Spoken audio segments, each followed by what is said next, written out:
Welcome to Franchise Killer, a podcast where we pick movie franchises or wannabe franchises, review them film by film, and see where things went wrong. Or right.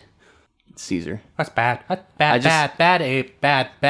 That's what I should have done. I should have done Bad Ape. Yeah, you know. But I didn't think about it. I reverted to Dawn of the Planet of the Apes Caesar, not War Caesar, so it's kind of disappointing. Anyway, I'm Reese. Across from me we have David. To his left. Irina. To my right. Bad Ape. That wasn't quite good enough. Bad Ape. Yeah, that was it. Bad Ape. Also known as Noah. And we've got a guest this episode. Woo! If you've heard our Aragon episode, you'll remember him. We've got Nick. You want to introduce yourself? Yeah, for those who don't know, it might be hard to tell. My name's Nick. He is our ape expert. Actually, we have him from the Cincinnati Zoo. Yep. Yeah. He's here to talk to us about how this had a connection to Harambe. Yep. Where did you get Cincinnati? Oh, there. I forgot about Harambe. Thank you for that reminder. And unfortunately, AJ is not with us tonight. He's having a little trouble corralling some of the more feisty apes. Okay, yeah, sure. Why not? I usually have some weird story for him, but we miss him very much.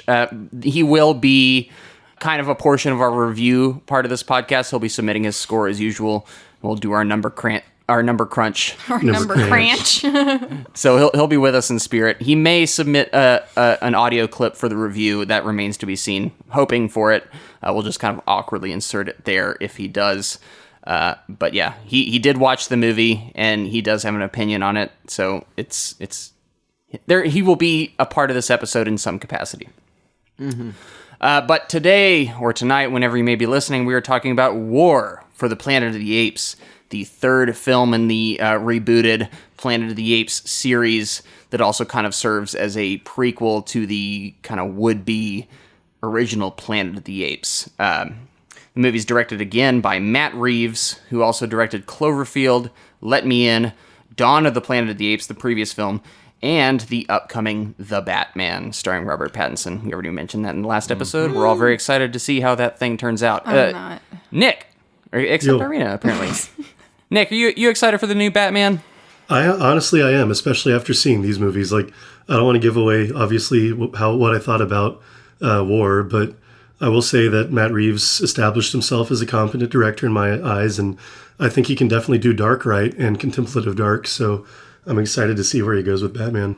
Yeah, they're like, hey, do you think you could handle a night, particularly a dark one? And he was like, yes. Yes, I can. Can I make it in You're good at CG? apes. How are you with bats? It's the next animal. Oh, I would love it if The it new was voice. literally a bat. The new Batman voice. Where are the drugs? I want to see Next Andy on Matt Reeves' Serkis, like radar. Matt Andy Reeves as Serkis in his Kermit the Frog. mocap. He's the villain. Actually flying. The movie stars Andy Serkis, Woody Harrelson, Steve Zahn, Toby Kebbell, Gabriel Chavarria, Judy Greer, Karen Konoval, and Terry Notary, with a screenplay again by Mark Bomback and Matt Reeves. Anyway, for those that are new to this show, on this podcast, we first go over our thoughts on the film before revisiting it for the episode. Then we dive into the story, break it down bit by bit, and talk about the more significant moments. Then towards the end of the show, we give our brief reviews and numbered scores, along with an analysis on the health of the franchise and whether or not this film hurt it.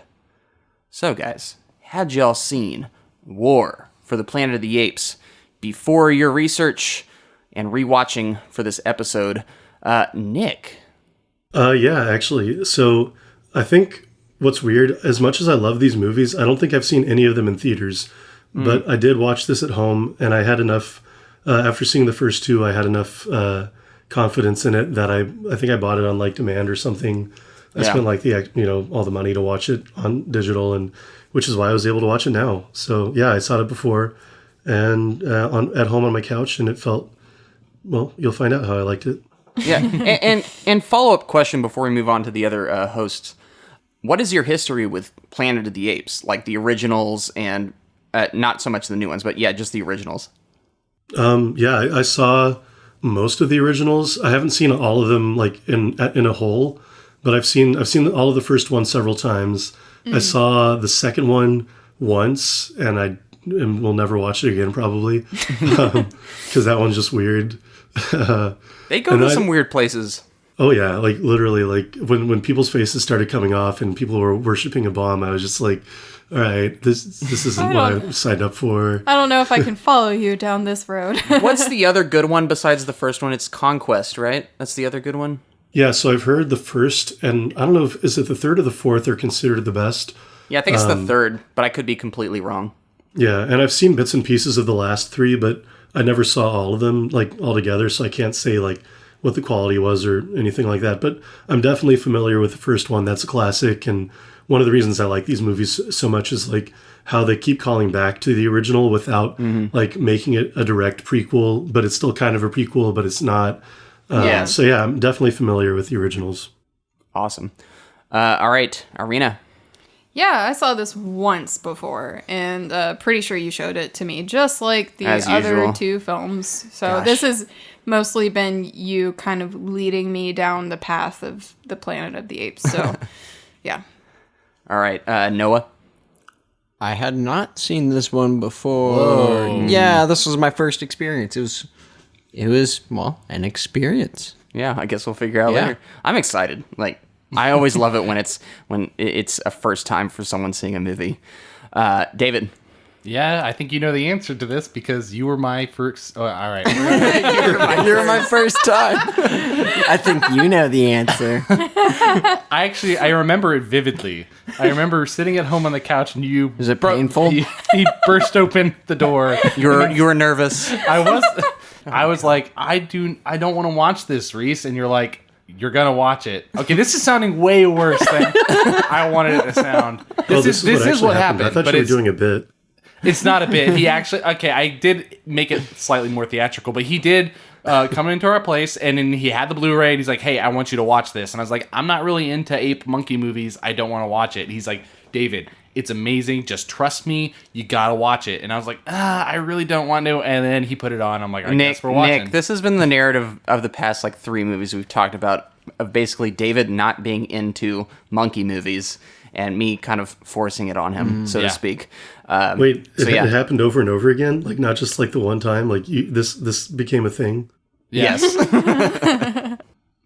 For my part, yes, I've definitely seen War for the Planet of the Apes. I saw it opening night, being a big fan of the previous 2.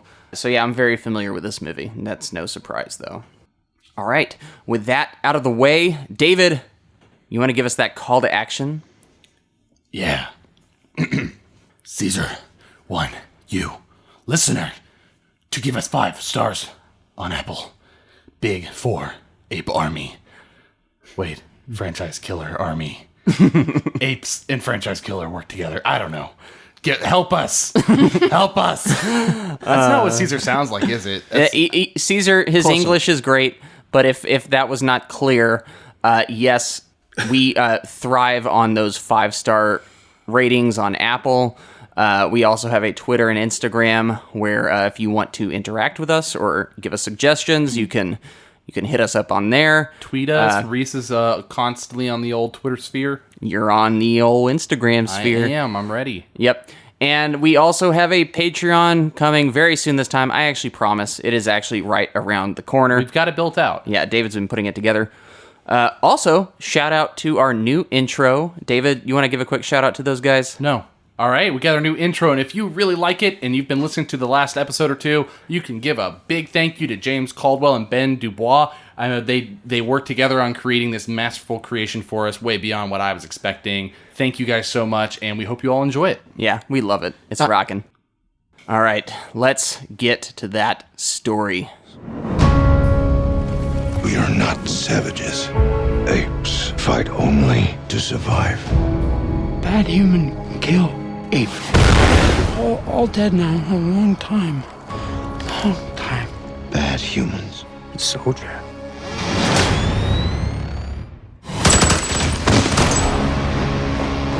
Years from now, your children will ask you, what did you do in the greatest war? And you can tell them, I fought to protect this world. We created But now,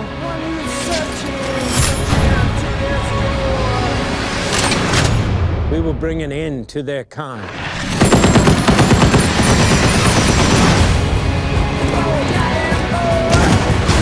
No mercy, no peace. This is war. Apes together, strong. You are impressive. You're smart as hell. You're stronger than we are. But you're taking this all much too personally. So emotional!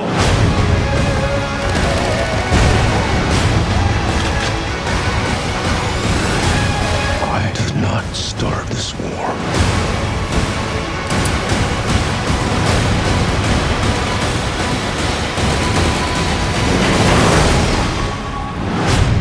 But I will finish it.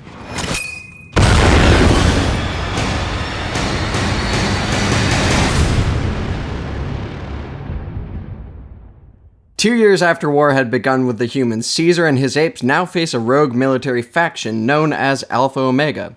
An attack is sprung at an ape outpost, but they fend off the humans and send the remaining prisoners back with an offer of peace.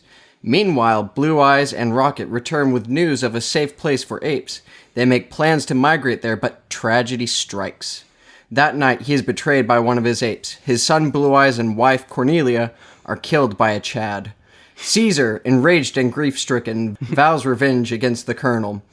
Caesar sends his tribe to the safe land and stays behind, along with Maurice, Rocket, and Luca to defeat the colonel. While tracking Alpha Omega, they run into a mute girl and then an ape who calls himself Bad Ape. Bad Ape knows where the human encampment is and guides them to it. The base turns out to be a repurposed quarantine facility. The apes go to take a closer look, to their detriment, as Luca is fatally injured while defending Caesar from an attack. Caesar, unwilling to risk his remaining comrades' lives, leaves on his own to find his tribe has been captured and forced to work for the humans. After this discovery, he too is captured. Yeah, so a little background on this. Matt Reeves, who was brought on to do Dawn of the Planet of the Apes, notably had not a lot of time to work on that film. There was a script in play for that one where he wasn't quite down with it. It would have seen, we went into this last episode, but it would have seen Caesar take kind of a back seat, and it would have pushed the timeline a lot more forward to where like the apes are a lot more advanced than they were in Dawn. So he negotiated with the studio to write his own script, and the studio agreed. They said, yeah, you can do that, and we'll make that movie, but you still have to meet this deadline. So Dawn was rushed. But after they saw how Dawn turned out, the studio, 20th Century Fox at the time, let him have all the time he needed to craft the film he wanted to do with War for the Planet of the Apes. My first question is, does this movie seem like it took more time? Does it seem like more care is put into this one? And do you think it is a more well-conceived final product than Dawn of the Planet of the Apes? It's close. I know that's a big question. It's a very loaded question for the first question of the movie. But I feel like it's evident right in the first 15 minutes of this movie. You kind of, this movie has a confidence about it. Dawn did too, but for me it was like, wow, this is a vision. I was gonna say that they both seem like visions in their own right. There's a slight difference between the two, but not enough for me to make a judgment on. I think it's the CG that's the noticeable difference. Which one's better? Right off the bat, yeah. War has obviously benefited from a couple years and more time with the director. Yeah. This is, the CG in this is crazy good. So I would say this is more of an epic. Yeah. Mm-hmm. One thing I noticed about this movie, and I think Dawn is phenomenal. Obviously, I gave it one of the best scores I've ever given a movie, like 9.5 out of 10. I gave Dawn. Yeah. That movie though feels more like a blockbuster, whereas this one feels like a straight up drama. Like it's not concerned about giving you huge action set pieces. It is, but it does. It does. Yeah. From here and there, it does for sure. It opens on an action set piece. But it becomes this kind of quiet, almost meditative movie where there's hardly any actual dialogue. It's this is the quietest blockbuster I've ever seen, and that takes a degree of confidence and calculation that I feel like you don't see in too many modern movies. Quiet Place. Yeah, that have a big budget. You know what's really cool about this one? It gives you Avatar vibes, but it's Earth. you know what I mean? It's wondrous. Yes. I get what you mean. Yeah. And yet it's, somewhere familiar. Yeah. I feel like one thing that's a little evident too from the amount of just what you said about like them having more time to work on it. It really feels like the last film felt like it was a little busier, like a lot more happened, and I feel like the moments where you would expect the plot to move along, like you said, it's quiet and it takes its time. Like you get to see a while of Caesar contemplating things before he does something, and then you get just each moment takes longer to do its thing. And I think one of the benefits of like taking extra time is that you can take things out of the script that maybe aren't as important and spend more time on the things that are. So this definitely feels like a more streamlined script, and like just overall the movie just feels a lot more well put together. So you can just like have some breathing room. Yes. This movie, I just love the ambition of it. We do get this opening action sequence where we see the kind of last remaining, humans or a military of some sort. There's a siege on this ape base or this ape holdout, and it's this. You think you're getting a war movie. It's called War for the Planet of the Apes. You think you're about to get a war movie, like, through and through. And yeah, this is a very well-staged action set piece, but it's really just like, it's just trying to get you in there and ready for what's to come. Like, I thought I was getting a different movie after I saw this opening sequence, and then it really slows it down, but in a good way. Yeah, I feel like, it's why the names are a little wonky. And I like how in the beginning of this one, they try to really bring it home. Like, no, we had a reason we chose these names. Yeah. Rise. Dawn. Yeah. War. I'm like, you're not selling it to me, buddy. Yeah. When this movie came out, there were a whole bunch of people that were like, oh, these movies are completely titled incorrectly. Like, the first one should have been Dawn, the second one should have been War, and this one should have been Rise. Yes. Got it completely backwards. I think this one should have been Dawn, because they literally walk off into the dawn at the end. Oh, yeah, that's true. They're all kind of like vague. They're interchangeable. Vague words. words. I would say Rise would be the first one, because they're rising from, being... It could also be... Dawn also means the beginning, though. Yeah, exactly. Well, see, no. In the Dawn first one, the apes is are like... rising, the planet isn't rising. It's a new day. Dawn is a new day, which would be the last one, because... Yeah. Well... I think we can at least all agree that the second one should not have been called Dawn. Yeah, I agree. Or this one, War. But I don't know about that. I like War. I think War fits. Fine. Anyway, the apes overcome the humans in this kind of last-ditch effort for them to kind of... Well, not quite last-ditch, but it is... They're trying to overthrow Caesar, take down what they call they call him Kong, or whatever. They're Kongs. They fail. They send the humans back, tails between their legs, on horses to send a message. The apes return to their home. The score, by the way, by Michael Giacchino, It's great. is almost is that him? just... Yes, it is a biblical, amazing score. Like Biblical. That's a good word to describe this movie. It just feels... Yeah. Yeah. Also, I don't know if this was intentional on Michael Giacchino's part, but maybe it's just kind of harkening back to the score from the original movie, or maybe he literally like took from the original score, because there's definitely moments where like they're kind of like riding along the beach, and you hear that da da da da da, and I'm like, that literally sounds like the original score. So like, yes, he does a good sounds job like of making it cool a score and, like, straight out of... Yeah, straight out like 50 years ago. Like this is a score that would have come out at that time. Yeah. But amped up and like just given, I don't know, a modern sheen to it. Given a moment to sit and let you listen to it. Yeah. So the apes kind of have a moment to, regroup. But that night, our good old boy Colonel McCullough drops down, kills Blue Eyes and Cornelia, thinking that it's Caesar when it's not. Although he doesn't really care. He killed some apes. He's happy.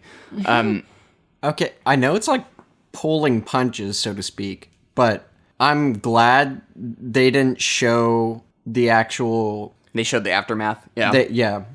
Did this seem like something that seemed a little out of place in this movie, at least in regards to the way Dawn was setting up Blue Eyes, as maybe like Blue Eyes is going to end up being something special in the franchise, and then he kind of just ends up dead in this one. Yeah, it almost did. I definitely felt that at first because I was expecting, oh, okay, I'm on board with this character. I would like to see them develop, and then they're cut down early.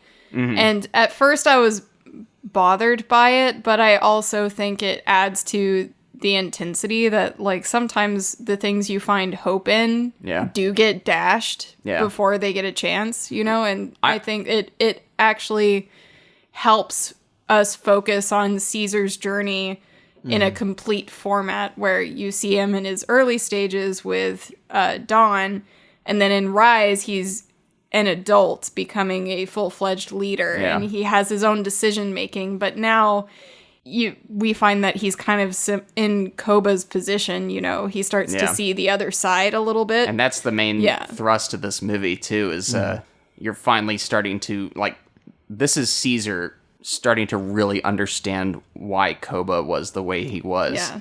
And he has to kind of fight with that inner demon throughout this whole movie. His whole development is basically something people encounter throughout their lives where it's just, oh, things are more complicated than I originally played them out to be. Yeah, plus, as far as showing them die off or having them die off screen, I feel like that really actually helps the movie because, you know, you're not the one that's supposed to be upset that they died. You're supposed to see how upset Caesar is, and you get to see that moment where, like, Woody Harrelson realizes, oh, he's pissed now, and you get to see, like, Caesar, like, with that rage on his face as he realizes what just happened. Yes. And I think that really sets up the rest of the movie in a really great way. I'll say this, for this podcast, I did not have an attachment to Blue Eyes when I first saw these movies. Like, I had seen Dawn, didn't see it before my rewatch or before my theatrical viewing of War. So when Blue Eyes came up in War, I was like, oh, who's that ape? Oh, yeah, I guess that's, like, Caesar's son, whatever. And he dies, and I didn't feel anything. But watching them back to back, like watching Dawn and then immediately watching War, seeing Blue Eyes get offed like that, it did hit me a little harder. Cornelia, too, although she's barely established at all in any of these, unfortunately. Like, well, it hits you in the way that it's connected to Caesar. Yeah, so you're empathetic of Caesar. Well, but also they built him up in Dawn, so you actually do know who Blue Eyes is, and he had an arc. Yeah. So the fact that he died, you're like, holy cow. Yeah. But then seeing little Cornelius come out from behind the thing with his little hand up, heartwarming doing his little sign. Oh yeah, my gosh. Like the most adorable little ape. You felt so sad. And the way Andy Serkis and the effects artists capture Caesar reacting to, or when he realizes that his son is still alive and puts down the spear and is like, oh, come to me. Yeah. It's so heartfelt, so well done. Yeah. And then you realize, you know, maybe Cornelius is the one that carries this franchise forward if it is to have another film. He's the heir apparent. Well, also, you know, in the original movies, the main ape was an ape named Cornelius, which, like, if this were the same timeline, it wouldn't be the same one. But I feel like that, like, looking back at that movie, that could be a way they set up, like, a new, a new iteration. Yeah. Yeah. And that's a discussion we had during Rise, where Rise is a reboot, but also a prequel, where it's like, this is what, if you've seen Planet of the Apes, this is what happened before Planet of the Apes. Yeah. But it's not an actual prequel in the sense that The Phantom Menace is a prequel to Star Wars 4. It's almost just like a Marvel What If timeline or something like that. Yes, it's a reboot / prequel. It's great though. All right, Caesar is on a blood path.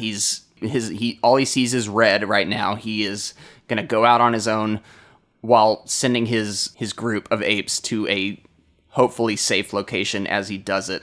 Of course, Maurice and Rocket and Luca don't let him do this by himself, and they join him on this quest to go seek out Colonel McCullough and take revenge. He is not quite at the Koba level, though. He's still not even close, actually. Yeah, no. He doesn't want to see all humans die. He's he is just specifically aiming this at the person that wronged him. This becomes a revenge tale.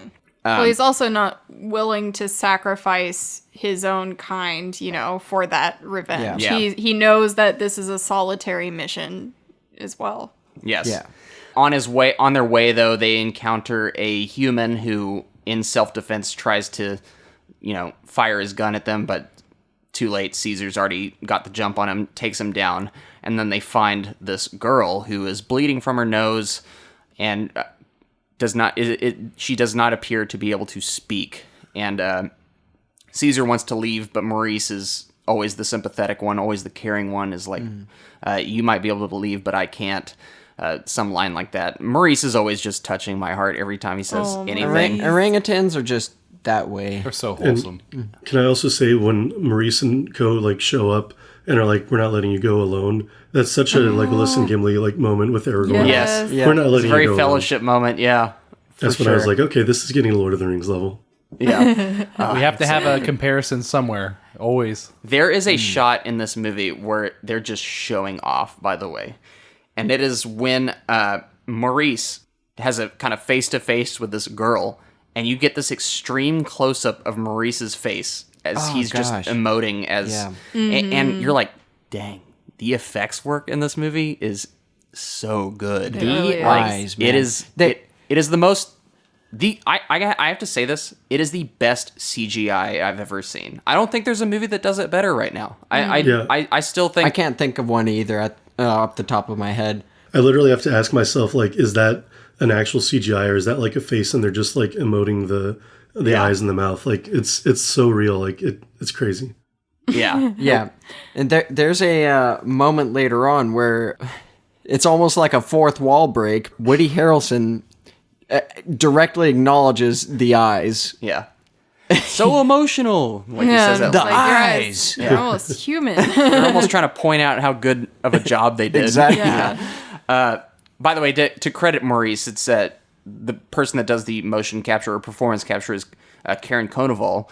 And a fun anecdote to this is there's someone there's an animal expert or a primatologist who watched this film and said that both, I think it was Caesar and Maurice, were exceptionally accurate to how animals so cool. move. But she gave extra credit to Maurice as possibly the most accurate portrayal of a orangutan. Probably not a lot of those out there, though. Yeah, in terms of accuracy of animal movement, Maurice gets the gold star. Well, at least as far as compared to real life. Yeah. I think kind of the point of Caesar's character is to make him as much like a man or a kingly figure. Yeah. Well, kind of that bridge between human and ape. Yeah. Oh no, it wasn't like what's the best performance. I know. It was what's the most lifelike. Yeah. Obviously, Andy Serkis just knocks it out of the park. Yeah. Again, but because my goodness, he sells that regality of yeah. Not as good as Gollum, Caesar. but Gollum's so not very regal. Gollum's the most regal. Slamming fishes on. He held the ring the longest. He's king in my eyes. Right. But that, Sure. which reminds me of that scene, though, at the very beginning. It's from a first-person perspective. Caesar's walking through, and I just loved the way they set that up. All of them are reaching up, looking at him, excited to see him, Yes. happy he's here. Everyone he's turns their savior. head. It's so and cool. it's what I love about it is it's not something that Caesar demanded they do. He's not ruling with an iron fist. They just respect him, and they know what he's done. They know the sacrifices that he's made, and he's just a true leader, in the best possible sense. Yes. Okay, so the apes, or Caesar and his gang, take the girl because of Maurice. There's this really epic shot along the coastal area where just they're on horseback. You see the reflection in the wet sand, and then Caesar just kind of glaring at the girl. I'm just not happy about it at all. Drinking his water. Maurice is like, oh, she's thirsty, blah, blah, blah, blah, blah. They do finally catch up with the humans, but at the same time, they had kind of observed them along the coast making their way towards somewhere else, we soon learn that they do catch up with the rest of Caesar's people, or apes, and capture them. So they're kind of scouting out the area, and they've gotten to a more snowy region. They're on kind of a telephone pole or some sort of electrical pole, I don't know. And they look down to find a little figure taking something out of their satchel. He's got a big oversized coat on. You can't tell who it is. And a chase ensues, and they discover that it is none other than the Witch King of Angmar. None other than Bad Ape, voiced by Steve Zahn, one of the new kind of additions to the cast here. And I guess we can kind of open this up to a cast conversation. But let's start with Steve Zahn as Bad Ape. What are y'all's thoughts? I love this character so much. He's the comedic relief. I love Steve Zahn, and I wish he was in more movies. Yeah. He is one of those where anytime he turns up in a movie, I can never really name where I've seen him before, but it's always, oh, that guy. I like that guy. Yeah, I love Bad Ape. He is, a bit of comedic relief, but he's also like, he's more than that, though, I feel like. He's kind of hope for the apes in a different way, that they're not the only ones. Yeah, they're like, oh, this has happened elsewhere. Yeah, you get the sense that he's from a zoo. But yeah, he's, I think the people, or the crew behind this movie dubbed him Green Eyes as well, because he kind of possessed his own intelligence, just like kind of Caesar did to begin with. Right. He's very articulate, almost probably can speak as well, if not better than Caesar in some sense. But yeah, you get the sense that maybe the reason he's called Bad Ape is because someone kept calling him Bad Ape. Yeah. I think his story was one of the more touching moments in this movie. Like, he is comic relief, but he's got a very dark history, and when you learn about it from his perspective, he almost has like this childlike innocence. So when you hear him talk about it, you're like, I want to hug him. I want to take him home. I don't want him to ever be in pain again. Yeah, he seems like he's a bit of he's damaged goods, but he's still pure. He's still loving. I mean, yeah, he tried to take their stuff, but he thought they were human. He thought they were human. True. But yeah, he kind of takes them in. He knows where the humans' hideout is, and he strongly advises, don't go near that area. Yeah. Of course, they ignore that because Caesar's on a mission. Mm-hmm. And then we catch up with Winter, which I haven't talked about yet. He's kind of third in command as Rocket was gone, kind of one of the higher-up apes in Caesar's group. The albino. Yeah.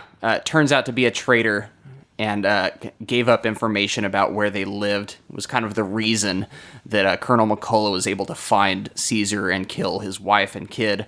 So yeah, this guy faces a bit of a reckoning from Caesar. They choke him out, but then not too long after this, they are captured. Luca is killed, and that was such a touching scene, by the way. Luca, who had given a flower to this girl, Nova, I guess we can call her Nova, I guess.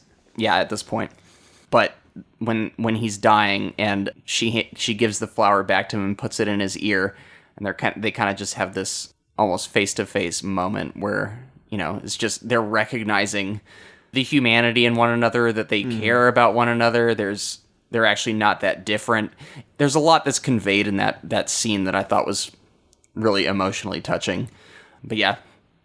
The Silverbacks don't have a really good track record for survival in these movies, unfortunately, with Buck dying in Rise of the Planet of the Apes, and now Luca biting the dust. But yeah, this is where the movie kind of gets a little into what am I saying? It's already dark, but it gets into kind of darker territory when Caesar discovers their home base, or the humans' base, and he sees the various apes that are kind of strung up, almost crucifixion style. Oh, it's absolutely on these. Like that. And he kind of sees them in their this one ape in his last moments before death, and then he's captured. The Christian symbolism is just rampant from here on in. Mm-hmm. This whole movie is kind of about that in a weird way. Another big moment that we kind of skipped over, even though it's brief. One of my favorite moments is the return of Toby Kebbell for the Koba dreams. Yeah. I'm a big Toby Kebbell fan, and I think he did a great job as Koba, and it's really frightening to see Caesar's dreams of Koba and have to kind of reckon with that other side of him that he's starting to realize is there, and kind of ask how much was Koba right about, Yes. And so yeah. No, you totally touched on something that kind of resonates with me with this movie. The Koba stuff would not work if not for how well Matt Reeves kind of developed that character in Dawn. Like in Rise, Koba was just this face of evil with no depth or dimension. And in Dawn, he became this kind of full-fledged character that you almost, on face level, you take him as like a Scar from The Lion King. Mm-hmm. But what Matt Reeves did, and Mark Baumbach, the guy who wrote the script, did to develop Koba, was they gave him this traumatic past where you really understand why he is the way he is, and you feel bad for him. It's almost like, I think in the Dawn episode we equated it to like a serial killer who they're born under such harsh, terrible circumstances that of course they came out the way that they did, and there was really, no matter how hard they tried, that's just how they're what they're doing is bad, but you see exactly how they got there. Exactly. It makes it hard. And seeing the character development in these last two, it almost makes the first one better when you see those brief moments with Koba, like when he kills off Jacobs at the end of the first one. Like the first time you see it, you're like, okay, I guess he kind of deserves it. But after you see the second two, and you really see like Maurice says, the darkness that no one knew was inside of him. Then it's like, okay, now the first one makes a lot more sense. So that's not just a credit to the subtlety of the first one, but also to like the writers in the second two, kind of like taking little bits from the first one and really building off of them and making this a cohesive trilogy. Yes, it was. I loved how Koba kind of, even though he's only in 2 or 3 scenes in this movie, through like visions and dreams, he still looms large as a presence in War for the Planet of the Apes, where it's just like, yeah, I see this, and it wasn't advertised this way, but you have to realize that this movie, it wasn't about a literal war. It was about the figurative war in Caesar's head, the internal war. An internal war. I know it sounds cheesy, but like that's the war of this movie. It's like Caesar trying to fight to be, Caesar, and not give in to what Koba became, or what Koba was. And not just Caesar, but like literally the future of the Planet of the Apes. Like the whole reason Woody Harrelson's fighting is because like he's afraid of humans becoming the cattle we see them as in the original movies. Whereas like this is Caesar's chance to like, what does the future look like for all of us? Like this really is a war for what the Planet of the Apes will look like in the next movie. Yes. And before we close out this story portion and go to part 2, I want to talk about this, like the mutation of this virus, how it is now taking people's voices. Do y'all think this is the best way to kind of lead into, the next Planet of the Apes, where this is how the humans kind of devolved or regressed through a literal virus that stunts their ability to speak and perhaps their ability to think? Because I feel like there's something that is kind of cognitive that goes on as well, other than just a voice thing, although the girl doesn't seem to be affected by it. Everyone else, it seems like they can't even like think straight. I mean, the only other people you see without a voice, they either die or are already dead. And that's through usually bullets. Yeah. I would say all of them. Bullets. Yeah, all of them. Yeah, that'll get rid of your cognitive functions. So there's actually no real precedent to say that they degenerate other than what the Colonel says. And I think I'm of the line of belief that it doesn't actually mess with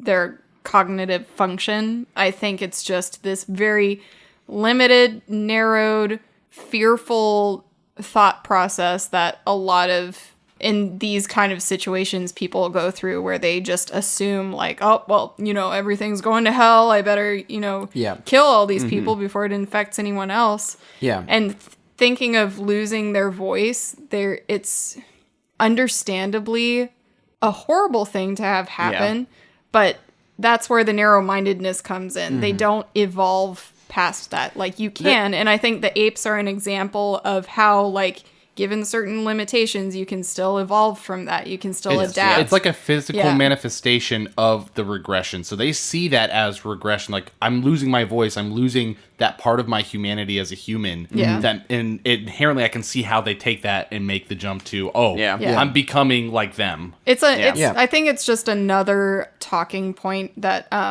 Matt Reeves seems to press in both Dawn and War. And it's just that kind of like, what makes a human human? Like, they keep using the word human to equate just generosity and goodness. Yeah. Or just empathy. And that's not really it. Just being human is not equated to empathy. Like, you can choose to be empathetic. I think like, we can see that all day. You can be human and not be empathetic. We see it every day out here. It's just that... That's bringing up the question of, like, does being able to speak make me human? No. Like, it's just, that's just a function I have. Yeah. It's like the opposite end of Caesar telling Koba he's not an ape. Like, you are not ape, you know? Yeah, and I think you're exactly right, Irene, and Nova is a perfect example of what I think symbolizes the rekindling of humanity. Mm-hmm. And I think they show that by having her use sign language. Yeah. Instead of actually speaking, she may be diseased, but she learned how to use sign language. So not only is her, not entirely learned, but is learning. Yeah, I think what this movie's trying to say, and it pulls it off by the end, and this whole trilogy does. The message of this movie is being human is not exclusive to a species. Right. You know, it is like, no, humanity or the idea of being human is not, like, human is above what we are. Yes, you know, it's like... Yes. It does, like, that's like a brain explosion. Yeah. Moment right there. And this movie really does a good job of, and it's assisted by the previous two, but this finally, like, knocks it out of the park. Mm-hmm. Where it is a tipping of the scales to where what we identify as the humans, visually, just aesthetically humans, they're really, what was the word? Devolving? Mm-hmm. Or you had a... Regression? Yeah, regressing. They've just become almost primal, and now they can't even speak. And now the apes, Caesar, nearly completely fluent, along with Bad Ape and a number of the other ones. It's just done this gradual shift so well. And while I do think this virus taking away humans' lives is kind of fairly convenient to the story and almost comes off as kind of a plot device, I still think it's, like, necessary that they did that. Nick, I don't know if you know, but in our Rise of the Planet of the Apes, we talked about how that movie was the perfect prequel because the original Planet of the Apes is almost a movie. When you watch it, it demands one. It's not one of those ones that really, it does stand on its own, but everything about it is, it's like it acts as a sequel to a movie that doesn't exist almost. Yeah, you want to know how they got there. Like, exactly. He gets to the end of it and you see the Statue of Liberty and you're like, wait, they blew it up? How did that happen? Yeah, you're also wondering why all the humans can't talk throughout the movie, and they're all just like it's like the whole time you're like, how did we get here? Like, what is this? Well, also, to be fair, in the original, you don't actually know they're on Earth until the very end. I mean, unless you guess it. Yeah. But yeah, this movie, that's why I think this is like the perfect prequel trilogy, though, because it's information that you want to know versus information that we don't need to know because we already knew it, which is like Star Wars. You already knew how that all happened. It's just like showing it to you. Whereas I think one of the downsides of I didn't know that in the original script Caesar took a backseat and there was more time in between. I feel like I like the way they ended up going, but I will say, as far as getting to see the progression of the journey to what Planet of the Apes was, I do think if you're going to show how the humans lost their voices, you're going to have to find some plot device like this, because otherwise it's going to be something that happened naturally over a long period of time. Whereas in this, you need something to jumpstart it on screen if you want to describe it. Otherwise, it's still going to remain a mystery. Yeah. Right. It's something I wish they had kind of set up a little earlier, like maybe in Dawn. show some like voice loss type stuff. You know, maybe plant that seed a little earlier. I thought it was a little abrupt in this movie. Yeah. I'm fine with it, but you know, I thought it could have there could have been a more gradual way to introduce that. But yeah.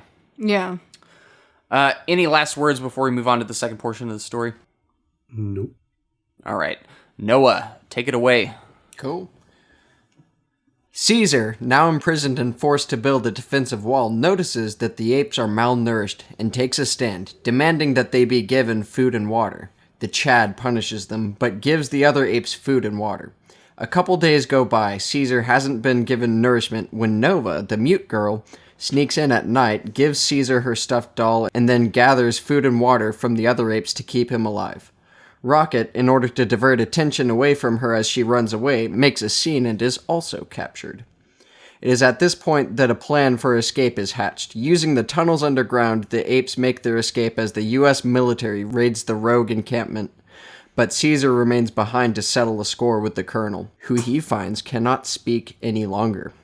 An internal struggle begins in Caesar, and he ultimately decides not to end the colonel's life. However, the colonel ends up dying by his own hand. Caesar ends the battle by blowing up the base, which causes an avalanche to crash onto the remaining army. The apes can finally make their journey to the safe land. After crossing the Colorado Plateau and reaching the oasis that Blue Eyes had found, while the apes rejoice, Maurice sees Caesar slump over and finds his fatal wound. He then promises to tell his son who he was and what he did for the apes. Caesar finally passes away while overlooking the peace and joy of his tribe. Thus ends War for the Planet of the Apes. It's hard not to talk about the end immediately, so I'm going to hold off and then... I know. If you want to rip the Band-Aid off and just say... I got to save for that moment. You got to cue it up. So, did y'all think this would end up being a prison break movie? Like, when you're watching War for the Planet of the Apes? Yeah, wasn't expecting it. That's a really bad Mission Impossible sound. That's what that was. Yeah, not quite, but I just like that's what I thought when they were trying to break him out. I just love how this movie subverts my expectations at every turn. Where I'm expecting the big epic action war movie, especially after Dawn, which is a straight up that's as actiony as it gets for this series. Where it was that was a war, you know. And now it's called War for the Planet of the Apes. We're getting a real war. And while I can admit that, it's a little disappointing that we don't have a war, I think in retrospect, this is the exact right way to take this story. I love how it's like, it decides to be quieter, it decides to be more subtle, and we get this whole prison break movie where Caesar is kind of trying to discover himself again throughout all this. He's observing the humans and their cruelty. He has this encounter with Nova where she's extremely... She shows the good side of humanity to him, giving him water, petting his head, and giving him the doll. Okay, that's one of my favorite... actually, maybe my favorite moment in this entire movie. It was not just her bringing the doll and giving him water, but then all the apes... standing up. Yeah, Rocket coming out there. Yeah. But it not just Rocket coming out there, but just the whole solidarity that they have. They're raising together their strong arms, apes together strong. Yep. And then the girl giving doing it the as well. food. Yeah. Nova. It was really touching. It was a great moment. And that's when the music hits this crescendo too. Giacchino again bringing it. This movie's the score helps this movie so much and just really makes you feel for his cause, and you want him to win, you know? Yeah. And it's just it's great too because the movie is kind of built like a gauntlet specifically meant to break Caesar, and each time he triumphs. Yeah, I could not have put that better. Yeah, it just truly really is. cool. It's really a test for Caesar. Like you've been deemed this leader. Do you actually deserve that honor? Can you actually make it through this gauntlet, as you said, and then come out on the other end still a good leader for this tribe? This movie touches on what it means to be a leader and a hero, and the fact that it is not just a glorious thing. You're not just you know, you don't just show up and be a hero for a group of people. Yeah. You know, and the fact is there is undeniably a strong parallel between this and Christ and what he did and died, you know, and how he was tortured, and Caesar's even put on his own little, you know, crucifixion. That's what I'm saying. No, like they replicate that, and it's I was not expecting that from this kind of movie. Yeah, they went there. They went there, and then they went past it. Yeah, well, they even had the proverbial talk with the devil while he's on there. Yes, too. you're right, with Koba. Yeah. We're talking about Caesar. We still have not talked about Colonel McCullough, played by Woody Harrelson. He's the big new star playing a human. In all these films, I've had a different array of humans. Yeah. It's an interchangeable human cast from film to film, and Woody Harrelson is our big addition to this one. I love that you have to specify playing a human. Like, this is the only movie you would have to say that for. By the way, he's human in this. Do you think he does a good job as McCullough, as the kind of main villain of this? So good. Yeah. This is really interesting about Woody Harrelson. I don't have a tidbit. It's more, sorry, the way I set it up sounded like I had some trivia, but he is able to be extremely charismatic. Mm-hmm. He was absolutely in the wrong, and I hated his character. Then you have that dialogue between him, the big exposition dump. That part between him and Caesar, and he pulls out a lot of logic as to why he does the things he does. Yeah. Even though everything out of his mouth is just absolutely wrong. Yeah. Yeah. No, you're right. And he mentions how he killed his son because he's so devoted to, you know, this cause. Like, he's willing to go that far because of, like, he wants to, in his deluded mind, he is preserving the human race. Mm-hmm. Like, he that's his thought process. And you almost believe it, too. Yeah. Like or you believe him. Like, you believe in his conviction. Yes. Like, you understand his mentality. Yeah. Like, you hate him. He's terrible. But you understand it. Why he's a terrible person. Just like Koba. You know? So how do you guys feel? I hope this isn't too much of a segue, but in that scene, we get Jimi Hendrix. Is there a reason it's that just we have that? Paint his just picture. all American, baby. Yeah.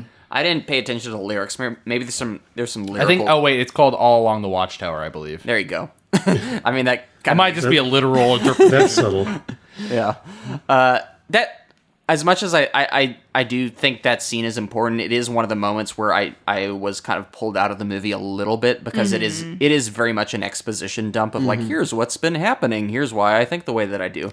And it's a great performance, like only Woody Harrelson could pull it off, but I still recognize it as like, oh, this is movie stuff. This is you got to get this out there at some point, otherwise we literally do not understand why. I actually agree with you too. It's like a small diminishment in quality, but the moment he was captured and Woody Harrelson shows up, I was like, a little bit of cheese.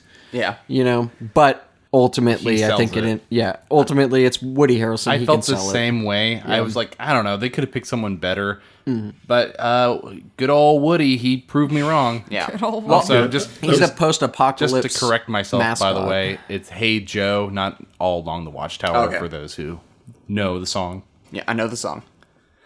While we're talking about flaws with this film, I have very minor nitpicks. I love this movie, as it's clear. That's funny because you're talking about apes. Yeah, that is good. I know. But I will say I don't understand why McCullough didn't just kill Caesar when he captured him, because that was his original mission in the beginning of this movie, was just to kill Caesar. Yeah, I was wondering. Now he just decided, you know what, I'll just capture him. I think it's because he just wanted him to not be leading a rebellion. He had him in his clutches. He just threw him with all the other apes. He's like, look, man, he's just like all these other apes. We're just going to make him work for us until he dies. Yeah, I just didn't quite buy it. I'm like, McCullough is smart enough to recognize that Caesar is above the others and that he can figure things out. I think the reading between the lines here, it's a little bit of a stretch, but I think it's actually because he can tell that there's so much going on with Caesar's mind that he doesn't kill him. Yeah. Strangely enough. He's I think just it's kind of watching him as an entity. As a curio, or he's just like, how does this ape tick? Maybe if I learn more about this ape, I can defeat all the others. I don't know. Or not even that, but he's more so just intrigued with him. Yeah. I think. Yeah. I think it's more like he has to beat Caesar, not just by killing him, because he's literally fighting against the extinction of humans, and now he's at the point where he's like, okay, well, it's not just enough to survive. We have to be better than they are. Like, so I think one part of keeping him alive is so that he can kind of like outdo Caesar in some way and prove to himself that humans are the superior race. Yeah. Mm-hmm. There's definitely reasons as to why he would keep him alive. I just wish they had. I mean, fleshed this movie him out a little bit. Just fleshed it out. Make me understand that more. I mean, maybe that makes us get another exposition dump, but if it kind of explains that a little better, then you could add maybe that would help. 5 minutes to the movie to express that. To be fair, I feel like I kind of just like came up with that on the spot, so I don't even know if that's what they intended, but you know. But it's good. Also, just a word on Woody Harrelson. Like, it was hard for me to break away from being like, oh, this is Woody Harrelson. Like, until we did the podcast, I didn't even remember his name was McCullough, because I just keep thinking, oh, there's Woody Harrelson every time I see him. Yep, same for me. I will say every now and then he manages to make me forget and like fall back into the movie, and that's definitely to his credit. And like, especially with the close-up shots of the faces, like I'm watching right now when, you know, Caesar realizes that he can't speak, and they have those face shots back and forth, and it's just kind of like, those are the moments when I forget and when it gets really personal and I fall into the world. But definitely during all the exposition stuff, like you said, like no one could have done it better. I feel like someone could have done it better, but Woody Harrelson's like the safe bet because you know he'll do the job. Yes. And just putting him there, you already know what his role is. He's a consummate professional. He's going to bring it. Yeah. All right, so let's talk about the whole prison break sequence. Rocket kind of makes a display. I was seriously convinced that Rocket was going to die in this scene. Like, I thought, oh no, this is where Rocket bites the dust. Like when he just another trial for Caesar to go through. Yeah, I was actually thankful and relieved that he survived. I liked that this movie was dark, but it didn't feel the need to like go too far into it. You know, it was like, the tone of this film is dark. All these apes are in these concentration camps, but you still have these moments of levity, and some of the key characters still make it through. They have these moments, and you're able to kind of rest easy with them still in the movie without them being completely offed. I feel like it was wise to have, Luca die to show that they're not afraid to kill a character, but also still keep Rocket and Maurice, characters that I truly love and want to see, kind of move on. Rocket, by the way, this is his biggest role in any of these three movies. Yeah. You only see him, very sparingly in the previous two films. He's the one who lost his son in the second one. In the second one. Yeah. It's a character who's barely had any screen time, but you feel like you've kind of grown with him and you know him. Like he first opposed Caesar in the sanctuary. He was king of the sanctuary in the first one, and then became just this loyal, devout Caesar friend / follower. And then Maurice, of course, just who's amazing, and we love Maurice. Yeah, Maurice is great. Yeah. So just to add in AJ perspective here, he just texted me. He goes, "Oh, by the way, if you hit symbolism and you touch on Jimi Hendrix's version of Hey Joe, it's about a guy who goes out with a gun to kill someone." Oh, that is significant. Yes, it is. Yeah. And I didn't text him. He just sent that out of nowhere. Just like, hey, if you touch on this. Tell him that actually helped. I will. Yeah. That timing was impeccable. Thanks, actually. AJ. Yeah. I mean, he's like 10 minutes late, but still close enough. He's not even here, though. Yeah.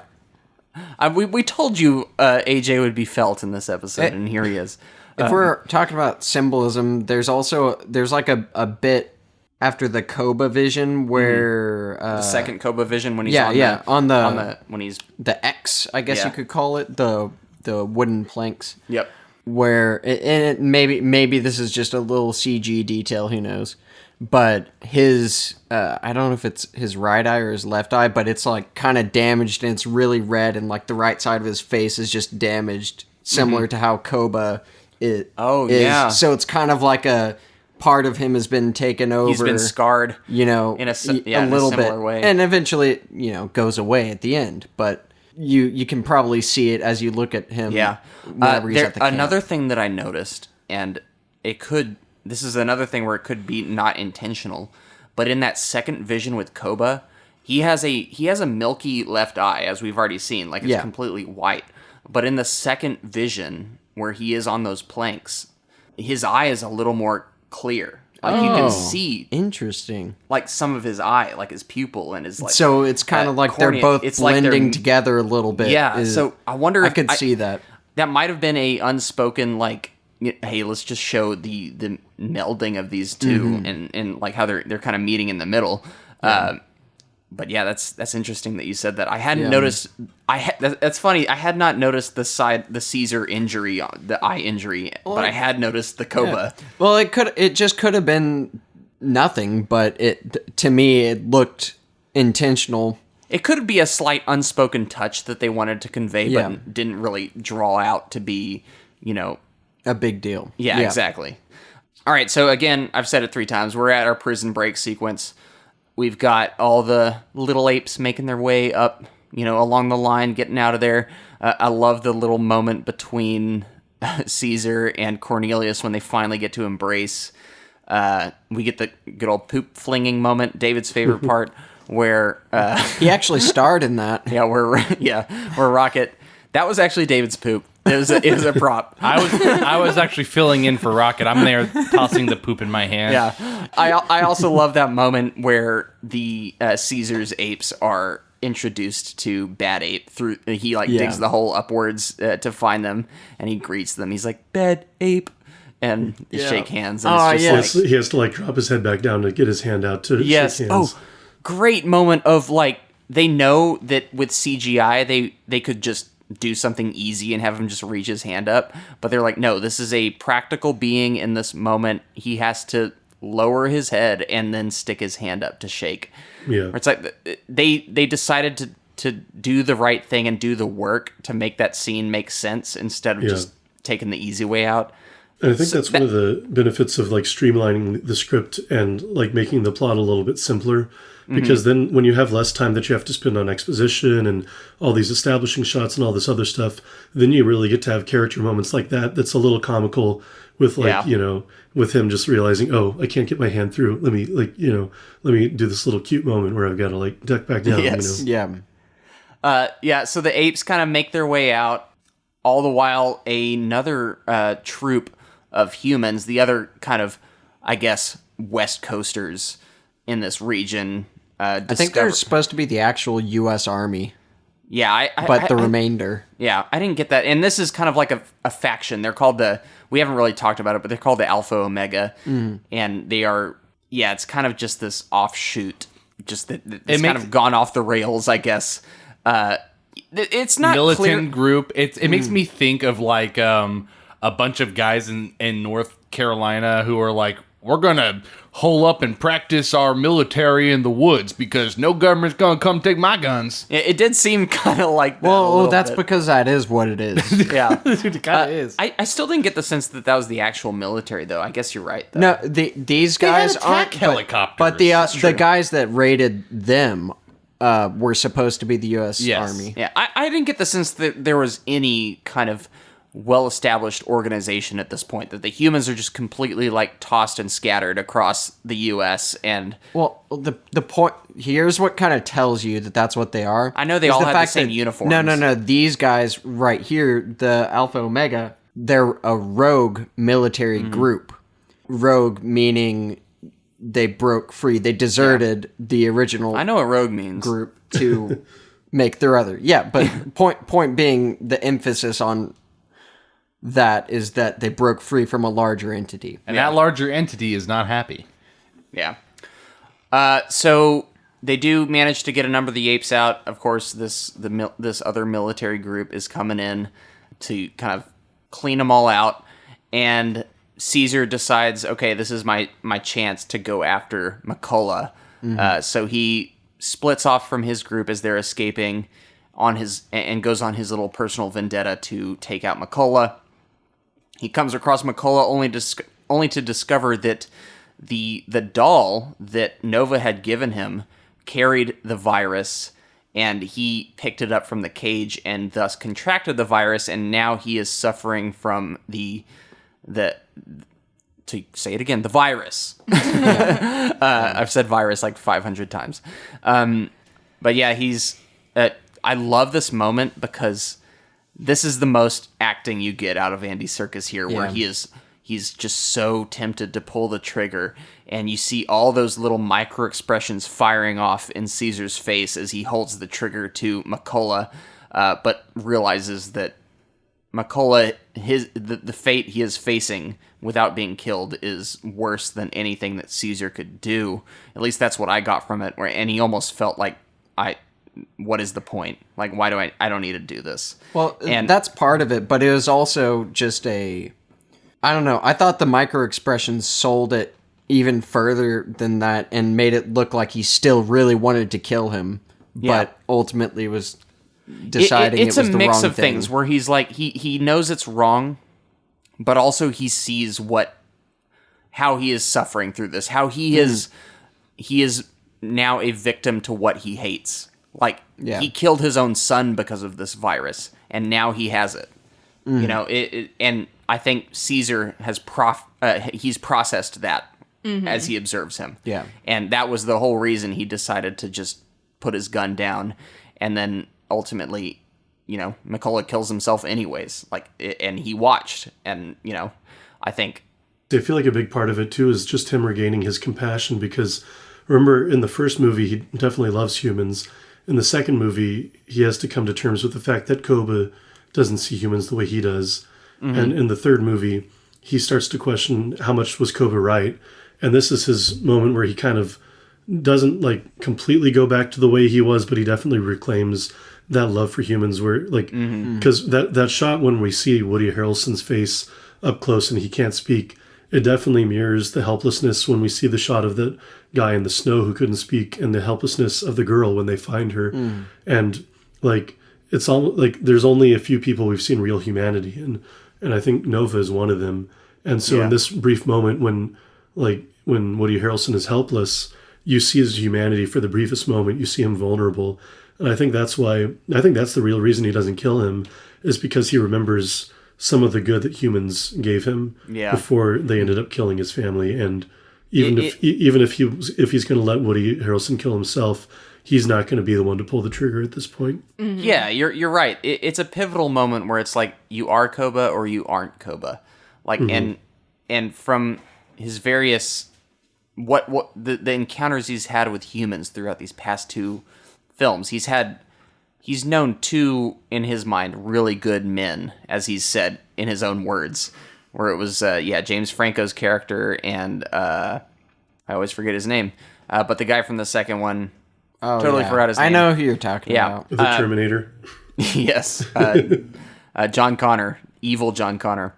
But yeah, it's kind of that tipping point where it's like, no, I'm not Koba. I do have a certain amount of sympathy for life, even though this person may want to kill me or may hate everything about me. I can still, you know, have restraint in this moment.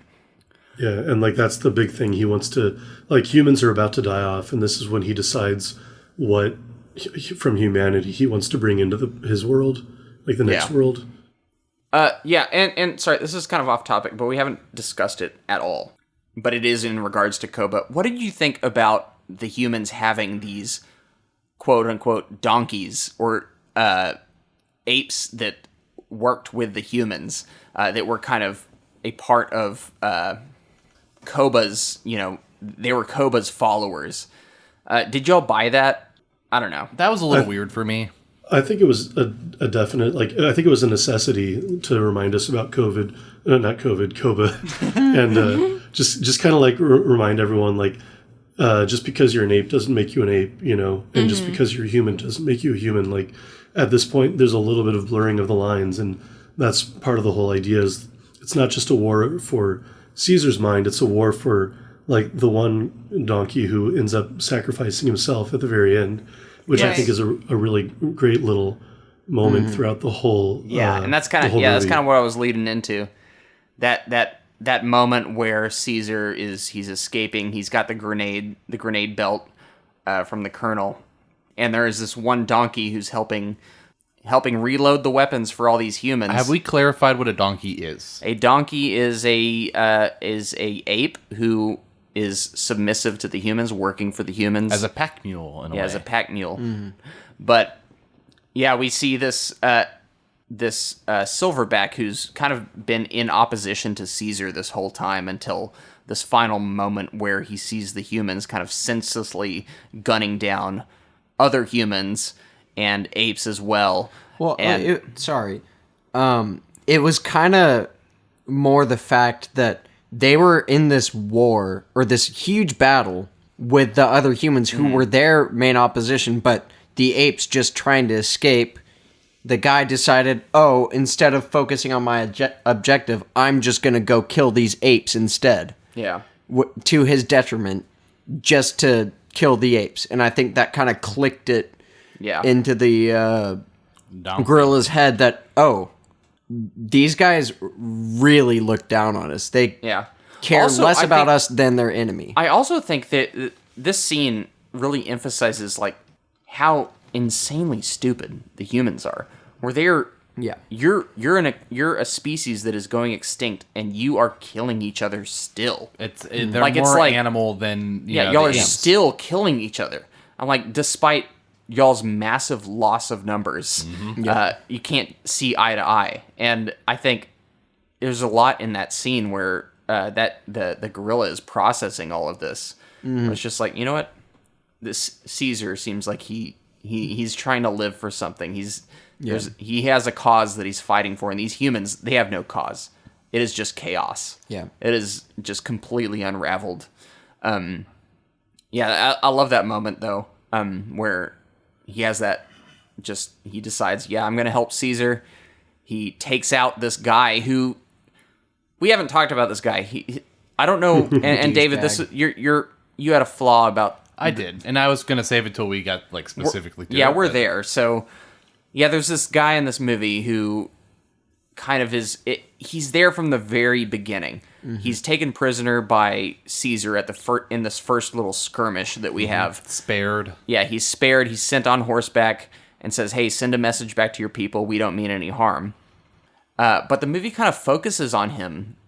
It kind of comes back to him from time to time, almost as if to say that this character is starting to see like Caesar's side, like he's starting to like, they hint at empathy. Yeah, where he's like, I can kind of see what Caesar's doing here, and only to end with him shooting an arrow in Caesar's side and then getting blown up. Yeah. Like his last effort is to kill Caesar. Where that's not what the movie led you to believe that this character. I didn't think that's where he was going. Yeah, and it was kind of a shot in the back. I don't know, like it's literally. Yeah. It was disappointing to me. But I thought it was a very anticlimactic scene. I was thinking about it though, and while I agree with you, I almost think this character symbolizes Caesar's last like thread connecting him to the humans, where it's like he almost has this connection with this other guy, like he has in the other two movies. And the guy totally just stabs him in the side. Like, it's like a betrayal move where it's like, no, Caesar, stop trying to be with the human, like get along with the humans. If that is the case, then I think it was very poorly conveyed. I agree. But it almost struck me as like, okay, now Caesar he's all in on the apes. They're going to go off, find their own place, and never talk to humans again, except for Nova, who cannot speak, and obviously it almost doesn't even read as human or what humans used to be. It's a different.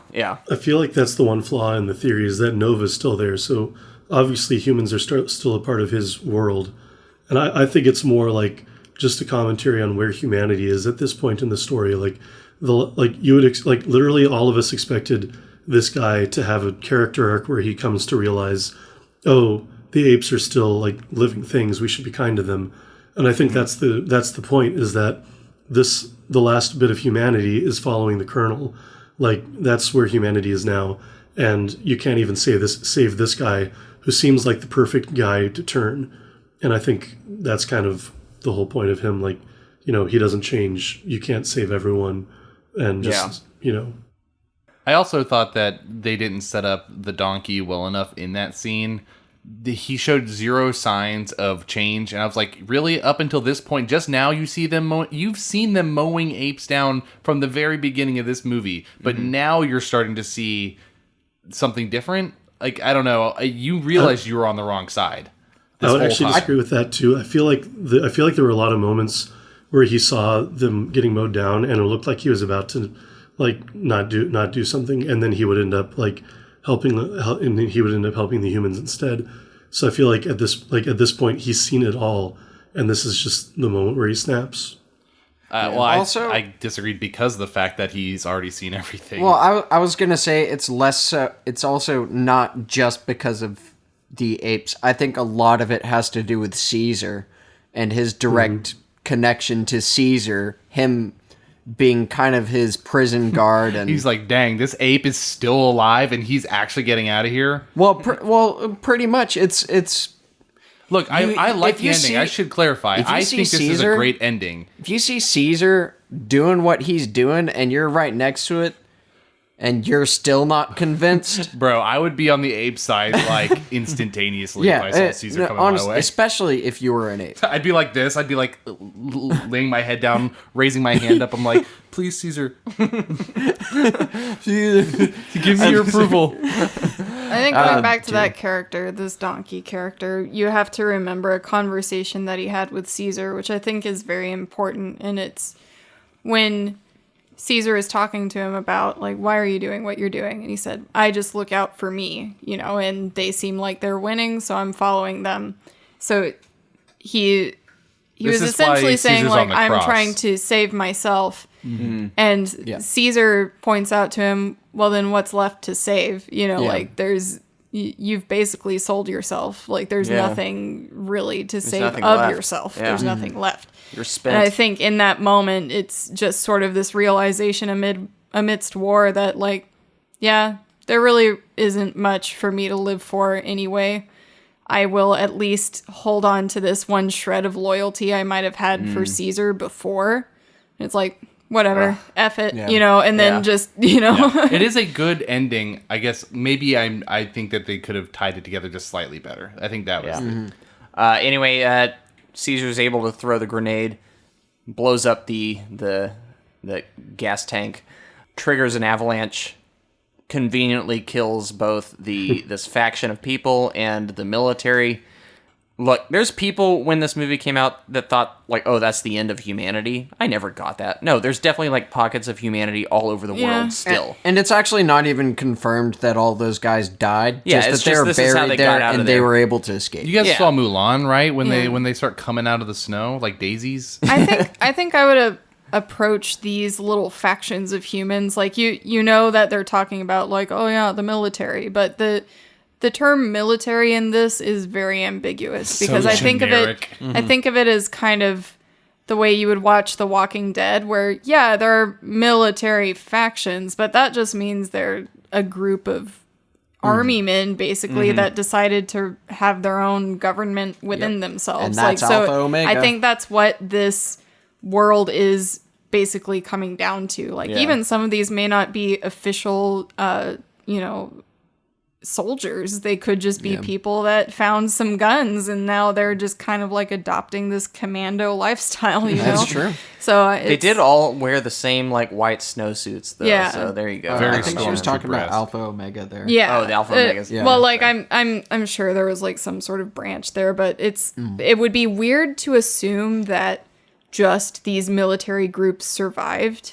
It could just be added on ragtag groups of people. I assumed it was. Yeah. Anyway, the apes escape. I have that written in my notes. They get out of there and they go on their little exodus, their journey, and they discover kind of a new land. Exodus. Well, it is an exodus. Yep. Yes. I was gonna bring that whole thing up too about the whole to avalanche is biblical in its own way. Yeah. Where that's almost that's almost like the parting of the seas moment, where it's like nature taking back what is. I guess. Yeah. He is Moses. And then Moses doesn't get to go to the promised land himself, but his people do. Yes. Yeah. Oh, it's all biblical, man. But yeah, Caesar is able to kind of look on the land that he's helped his group, make it to, and he kind of has this last interaction with Maurice where he's like, "Y'all will be fine with or without me." Mm-hmm. And the expression on Maurice's face as he realizes that he has this mortal wound is just I know. heartbreaking. Mm-hmm. That tear that rolls down his face. Oh my gosh. And he the smile, which you haven't seen, Yes. which notably you have not seen Caesar smile in so long. It's always a scowl. Yeah, you see him smile, and he slowly slumps over. The music starts to crescendo, and he passes away, and the scene fades from him to, like, in front of him to behind him, and then it looks to the stars, and then cuts to credits. So and that's beautiful. Cue that's your Dragon end. Heart music. Yeah. And don't forget Maurice speaks. Also, for the briefest moment, I was like, where's the spaceship? Yep. That's the kind of tease where you're thinking, oh, it is looking to the skies as if to allude to, humans coming back from space in the future and discovering the Planet of the Apes. Can you imagine how big a buzzkill it would be, though, if Mark Wahlberg crashed down right next to them and exits? It turns out this is the prequel series to the Tim Burton movie. They chose the wrong series. We gotta go back. But if you'll remember, they're in the Rise of the Planet of the Apes is actually set in the near future, and there's some news on the TV alluding to like the Icarus ship going to Mars in Rise of the Planet of the Apes. So that ending of it kind of panning up to space is kind of a little tease. Look, man, it can't be right because I was watching Ancient Aliens and they said we're like 200 years away from living on Mars. Yeah. So that's not the near future, okay? Yeah. And also Icarus, like, he crashes into the sun, so it's just not even real. That's fake news. I love that you think the story is he crashes into the sun. Wait, the sun melts his wings. There you go. How stupid can I make myself sound in this? But, so let's give Caesar his moment. This is his death. I feel like we need to, kind of acknowledge that a little bit more. Mm-hmm. How did y'all feel about how they sent this character off and kind of immortalized him as almost this messiah figure or a figure of legend now? Oh, yeah. Like he's fully a legend. He's set in stone. Yeah. Oh, he's a real legend. I watched that yesterday. Then you're on board. Yeah, but he's the ending is just so sad, but I'm also very happy for him too because it's kind of like the perfect death almost, where you get to see them all in this basically paradise now. It's like it's away from all the humans, away from the stress. Everyone's like playing and happy and rollicking, and he's just like, all right, I can go peacefully now. It almost just felt seeing like him smile was what made it for me. His attitude was that of, someone that's like, okay, I've done my best. I'm tired now. I'm ready to sleep, kind of a thing, Acceptance of this. The thing is, he had the strength to make it all the way there.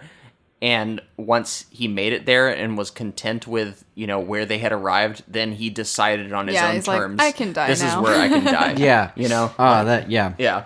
And almost a complete opposite of what the Colonel was, where, like, in his people's time of need, he was drinking in his bed alone, isolated, not responding to anyone. And in his own shame, he couldn't live with the fact that he had this thing that he despised in his own system, and he was like, I can't live in this world anymore. And he took himself out. Whereas Caesar, he's like, his shame was on full display the whole time for having made the wrong decision in the first place, but he's all like, okay, well, I will suffer through the consequences, and I'll make sure I see them get to where they need to go, and then I'll leave.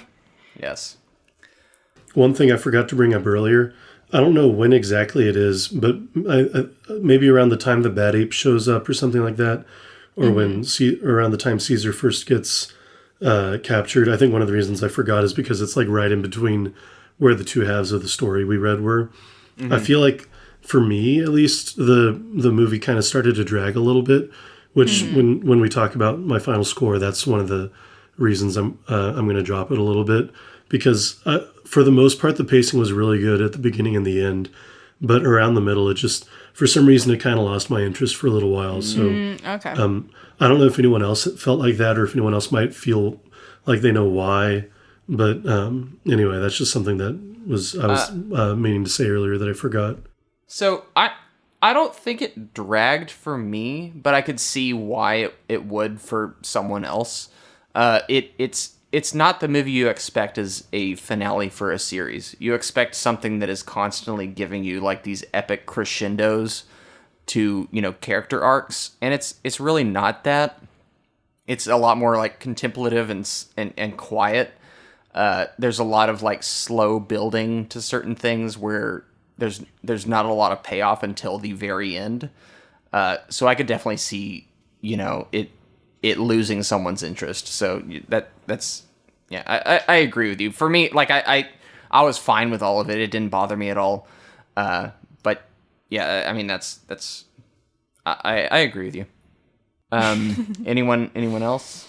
Yeah, I'm not really sure how to add to that, since I'm not quite sure what part even we're referencing. I know it's somewhere in the middle, but yeah.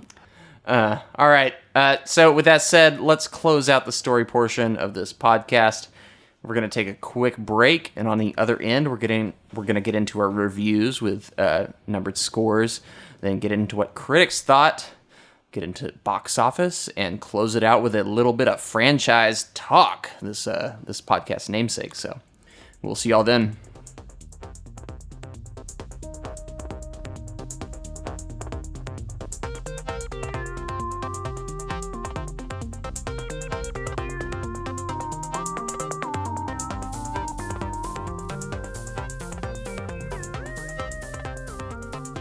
Welcome back, David. You've got our scores there. Why don't you pull them at random? Completely random. Yeah, pull it out, David. Alrighty, let's see if I picked Nick at random.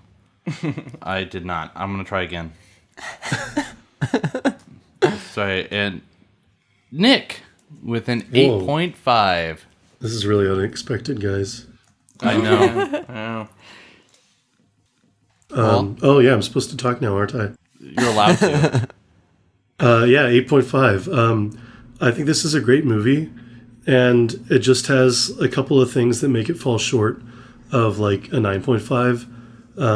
I feel like after my first time watching it, I would have wanted to give it a 9.5, and after a couple more viewings, mainly because of that little moment in the middle where I felt like it started to drag and the pacing was kind of slow, and also because of just a couple of inconsistencies throughout the movie, like whether it's like character inconsistency or just like a little moment between like actual continuity, that drops at another half a point for me. So what would have been a 9.5 is still what I consider a very respectable 8.5. I didn't obviously rate the other two on here, but I would put this around the same level as the second and just a little better than the first. I think it's a really great movie, not quite must-see territory, but definitely like if someone's inclined to see the movie, I would definitely recommend it to them. Perfect. All right. Alrighty, next up, David with a 9. All right. Wow. I was between a 9 and a 9.5. I didn't think there were too many inconsistencies with this, but there's something missing. It's very similar to Dawn. It's an exceptional movie. The score is phenomenal. Shout outs to Michael Giacchino. I think there's some more touching moments in this versus Dawn, but I don't know.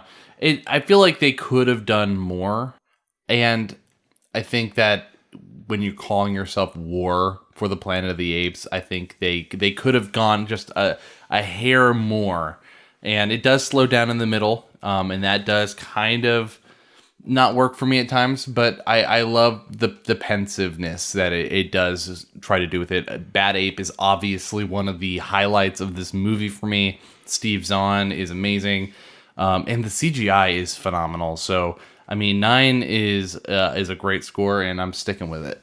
All right. Next up, Irina with a 10. Nice. Hey. Some of you might think I'm crazy, but I might just be riding on But you might the just wave. be David. I don't think you're crazy at all. I think what constitutes a 10 is just the build up that has led to this moment. Mm-hmm. I don't think it could be a 10 without the first 2 films, obviously, because it relies on that. But it's the character development that you have carried over from Caesar, from, his infancy to his death. Like, you see his entire lifespan in these movies, and I love his character development, as well as using his character to create this kind of both political and social commentary without being too preachy about it either. It's very real and raw, even though you're just watching CGI characters. It's I know of few films that have been able to convince me that there is something on screen that is real, but it's actually not, and I just kind of forget I'm watching Apes too. I actually don't think this is inappropriately named war. I do think this very much to me represents war. It's not showing all the battles necessarily, but this is more like that long, arduous trek between battles where it's the refugees and the prisoners of war that are basically suffering through this whole ordeal on their own. So I found that very, I could feel the atmosphere and just the coldness and the effort put into, like, we just want to live. We're not even trying to fight, but it's like the humans forced a fight, Yeah. I just really like this film, and I don't really want to ding it for anything. So it's mostly a personal perspective as far as a 10. Little golf clap for you. I love it. Reese would do that. Yep. Next up is Noah with a 9. All right. Hey. I will actually bump it up a 0.5. So right. 9.5. I was already stuck between them, as you can tell by the scribblings on there. There were scribblings. Can verify. Yeah. And I ultimately want to stay with a 9.5 because I think this movie is just about perfect in everything it set out to accomplish. The score is amazing, like you said. I love Caesar's arc from the first one to the third, but just specifically even this one. I don't know, I just love the way all the characters have grown throughout the trilogy and how their arcs ended in this one. It's just a perfect conclusion to me. It didn't, pull any punches. It didn't feel, some anticlimactic. That's the word. It didn't feel anticlimactic at any point for me. I just loved the movie. So 9.5. All right. Yeah. And last but not least, we have Reese with an 11. No. Oh, a 9.5. Yeah, I gave it a 9.5. Look, I'll be completely honest with y'all. I think this is my second favorite trilogy of all time. I'm not even kidding. What could be first? Yeah, we all know Lord of the Rings is number 1. This one for me is second place. There's a couple of others that are kind of vying for that spot as well. I'm not one of those guys that thinks the first Star Wars trilogy is perfect. I think Return of the Jedi is fine. Like, I don't think it's that great. Like, the first 2 are excellent. New Hope, Empire Strikes Back, amazing. Third one, not... It's okay. How to Train Your Dragon, another great trilogy. Yes. But they got nothing on the Apes. This is an incredibly ambitious trilogy And I think this is the perfect trilogy capper. I love how it just completely subverts your expectations and at the same time builds upon these characters that you know and love. Like just even these characters that you didn't think you cared about, like Maurice and Rocket, you now care about. They're like, oh, I've been with these guys. They've been by Caesar's side this whole time. And you get to see this kind of meteoric rise of Andy Serkis as Caesar. This is really Andy Serkis to me coming into his own as like the best performance capture actor of all time. Like, yeah, we've seen Gollum, we've seen King Kong. Those were amazing. But those almost sounded, they felt like flashes in the pan where it's like, yeah, that people do performance capture. But this, for me, Caesar solidified it, where it was like, oh, this is the next level. And in War for the Planet of the Apes, I think it's just, give this guy an Oscar for this performance. Like, Caesar is so amazing in this movie. Like, I have not seen anything better than this. I think this is the definitive Andy Serkis performance, even better than Gollum. I don't care, come at me. I think Caesar is the definitive Andy Serkis performance. I know that sounds insane, but he is frontlining this movie, whereas Gollum was like, he's a side character, he's a supporting character, and he's amazing, he's perfect, he's iconic. But seeing Andy Serkis just completely flourish in this role and just build upon himself from film to film and complete this arc so perfectly, it's beautiful. And you see that the best in War for the Planet of the Apes. I love that this movie is not a big bombastic blockbuster. Like Dawn of the Planet of the Apes, it was a big movie. This one is like, let's make a drama, but give it the budget. It's like an indie drama, but with the budget of a blockbuster. They focused so much on all the micro expressions of these apes, bringing them to life, making them these full-bodied characters. Versus like just giving you the explosions that you get in any Marvel movie. And I love Marvel movies, but it's popcorn entertainment with some emotion. This is all emotion with some popcorn entertainment. You know, I think it's the inverse of that, where it's a drama, and all the symbolism and all the heart that is put into this movie is so evident, and I think it's so nearly perfect. There's slight little problems I have with it, particularly the character that David alluded to, where he just basically serves almost no purpose other than to just shoot Caesar in the side. Yeah, there's the convenient, Deus Ex Machina of the avalanche taking everyone out. There's a couple of very minor problems that I have with this, but I really do think you don't see movies like this, especially on this scale. And as a piece of art, and as just what it says for this franchise, I think it's the best in the Apes franchise. It's amazing. I love it. So yeah, I stand by my 9.5. All right. Also, for the crunching the numbers, I got it all here. Wait, AJ, he should have sent a score. Oh, that's right. I forgot to input his score. Yeah. So AJ with an 8. Okay, so I'm going to keep this kind of brief, but yeah, I feel like 8 is a good number. It's a good movie. I don't know that it really improved anything on the second movie, in my opinion. And with the title, War for the Planet of the Apes, I didn't really feel like there was a whole lot of war. It was just kind of a subversion of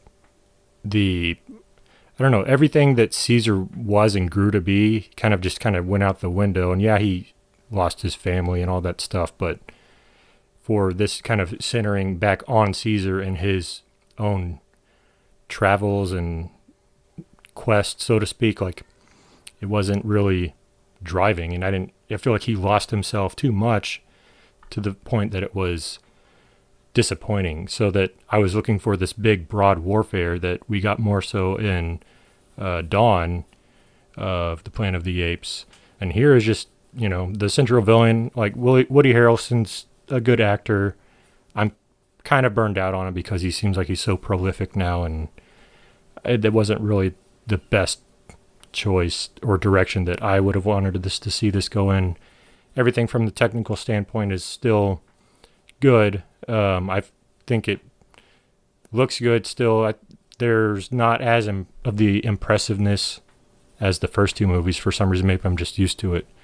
But yeah, so I mean, this kind of lost its luster and didn't really live up to its title, and just kind of dragged on a bit, honestly.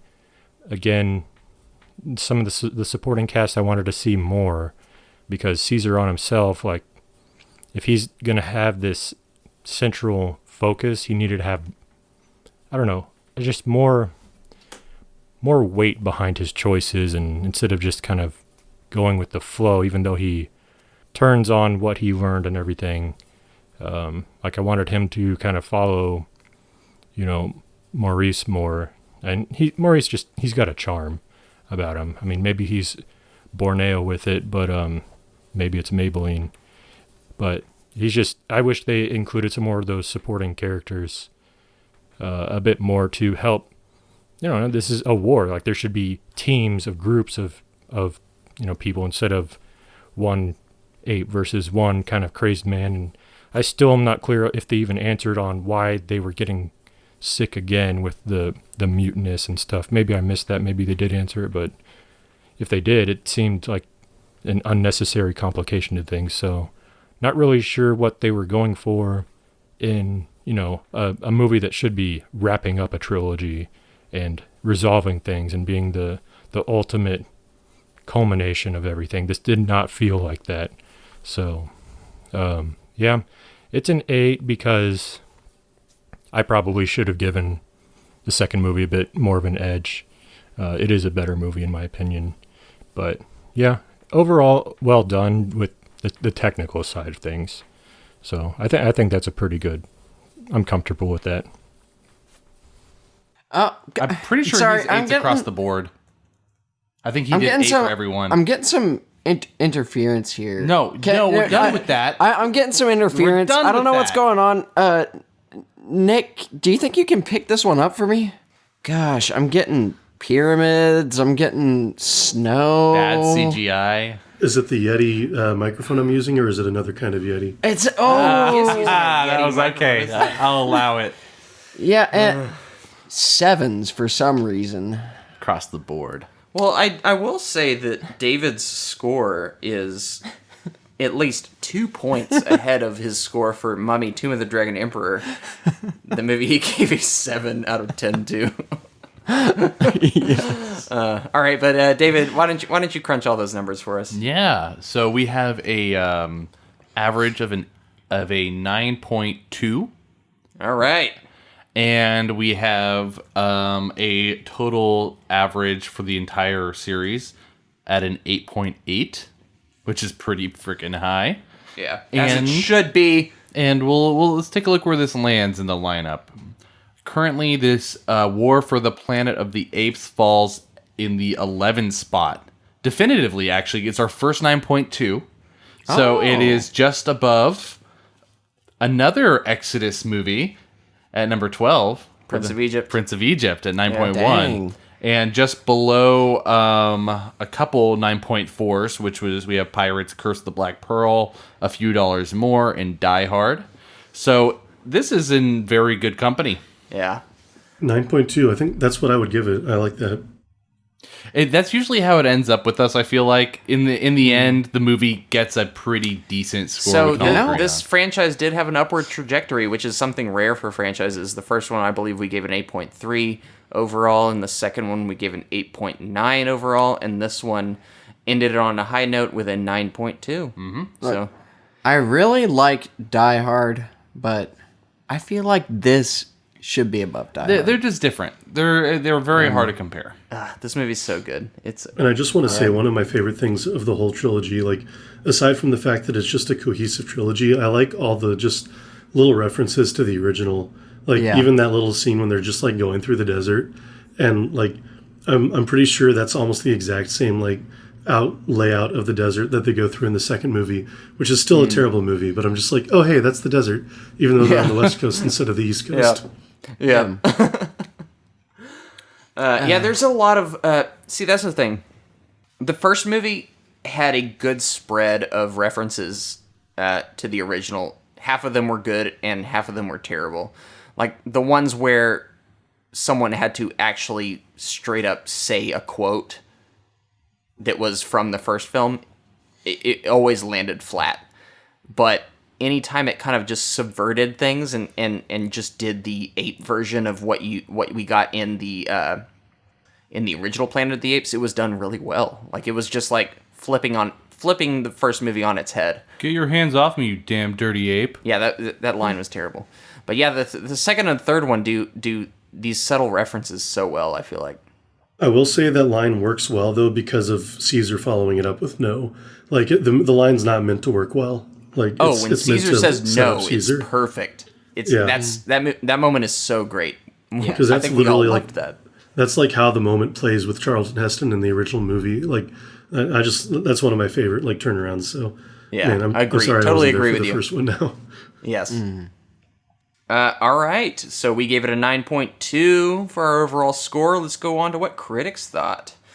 On our Rotten Tomatoes, this movie has the highest score in the Planet of the Apes franchise. That's 9 films, guys. Dang. 94% from critics, with an 84% from audiences, so slightly lower. That's a rare case where you get a higher critic score and a lower audience score. On Metacritic, it has an 82, indicating universal acclaim, and an 8.0 from audiences. And on IMDb, it has a slightly lower 7.4 out of 10. IMDb, they're a little harder on their movies over at IMDb for some reason. I don't know why. IMDb's weird. It is weird. Box office. So this movie released on July 14th in 2017, and also playing at the time were Spider-Man: Homecoming, Despicable Me 3, Baby Driver, The Big Sick, and Wonder Woman. That's a good spread. Yes. So the movie was budgeted at $150 million. The last movie did something like $720 million worldwide. What do y'all think this one did at the box office? Let's start with you, Nick, since you're our guest. All right. Let's see. You said budget of 150? Yep. And the last one was 720? Yep. All right. I feel like this one probably did a little better than that. So I'm going to go with... I'm going to make it an even 800. 800. Noah. I'm going to say a little lower than 800. You said 720 last one? Mm-hmm. I think 720 this one. Arena. 750. David. You box me and I kill you. And mutilate your corpse. Well, no. I mean, you've already boxed yourself in, I think, by going too low. What? I hate you. I think we're all on the right track by going higher. So I'm gonna say 801. Oh, so you're boxing Nick in. Boxing Nick. It doesn't matter for any of y'all except Noah. No. Yeah, this one did lower than y'all will think. Actually, honestly. It makes sense because the audience gave it a lower score than the critics. Yeah, well, not because of that. I think this movie had a more complicated spot in its release schedule. It was like sandwiched between so many other big blockbusters that it kind of got diluted a little bit. How close was I, though? Not very close. Oh, dang. So was it like 500? It was not a bomb, mind you. It was, well, yeah, 150 to whatever. It still did well. It made $491 million off of a 150 budget, so it more than tripled its budget. It's fine.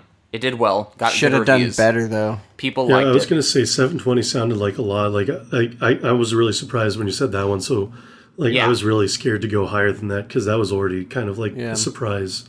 Yeah. So this movie did better than the first one, just not as good as the second. The second kind of had this just surprise breakout hit status that no one was really expecting. It just happened to be huge. And then this one kind of brought it back down to what was normally expected for the Apes franchise. Wasn't bad by any means, but it did have a bit of a come down from the previous film.